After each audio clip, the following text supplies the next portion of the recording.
Emotional dependency कशी असते. माझ्याकडे एक 18 वर्षाची केस आली होती आणि त्यामध्ये तो मुलगा सतत तक्रार करायचा की ती ऑनलाईन आहे, मग मला रिप्लाय का करत नाही.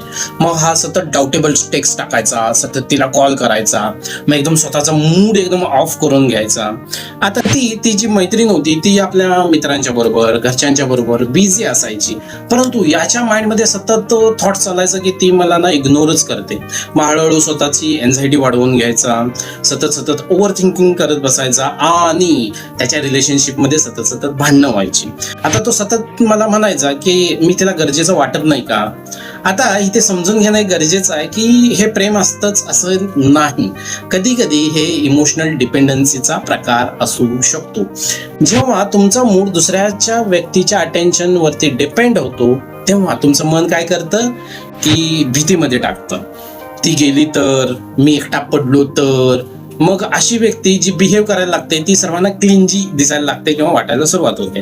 आता त्याला मी काउन्सिलिंगमध्ये 2 टास्क दिले. एक फोन चेकिंग आहे, ते लिमिटेशन्स करायचं, आणि रिलेशनशिप पेक्षा बाहेर सुद्धा एक रुटीन स्वतःचं एक बिल्डअप करणं जास्त गरजेचं असतं. आता सायकोलॉजिकल रूल काय सांगतं की कनेक्शन जे असतात ते हेल्दी असतात, परंतु डिपेंडन्सी झाली की ते एक्झॉस्टिंग होऊन जाते. आता तुम्हालाही कधी कधी इमोशनली नीडी वाटतं का, तर हा रील आहे तो सेव्ह करा.